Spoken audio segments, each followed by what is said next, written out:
திருவிழா வேற நடந்துகிட்டு இருக்கான். போடா லூசு பையல, நேத்தி போனதுக்கே போன் அடிச்சு அந்த கத்துனாடாவ. சரிண்ணா போன் அடிச்சு இப்படி சொல்லிடுவா, உனக்கு உடம்பு சரியில்லை ஹாஸ்பிட்டல் அழைச்சிட்டு போறான் அப்படின்னு. ஏய் நான் போன் அடிக்கிறேன், ஏதாவது பிரச்சனைனா நீ தான் பாத்துக்கணும். பாத்துக்க கத்துனானா ஒன்ட்ட விட்டு நான் ஓடிடுவேன். ஹலோ ஹலோ தேவா பையலுக்கு உடம்பு சரியில்லை, அவனை அழைச்சிட்டு ஹாஸ்பிட்டல் போயிட்டு வந்துடுவா. நேத்து எங்க போயிட்டு 10 மணிக்கு தானே வந்த, திரும்ப எங்க போற? வந்தா அவனை செருப்பால் அடிப்பேன் பாத்துக்கோ.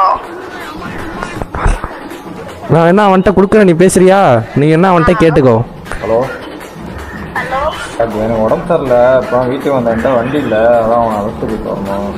போய் சொல்லுங்க போயிட்டு வந்தானா? நான் இன்னைக்கு அழைச்சிட்டு போவேன், ஒரு 1/2 hourல வந்துடுவேன். உங்களை நம்பர் அவனை நம்ப முடியாதுல்ல. நான் இருக்குல்ல, நான் போயிட்டு 1/2 hour வந்துட்டு நானே ஃபோன் அடிக்கிறேன். சரி நான் வந்து சீக்கிரம் போட்டு போய் சீக்கிரம் வந்து ஃபோன் பண்ணுங்க. அடிக்கிறேன். அம்முக்கு டும்முக்கு அம்மா டும்மான்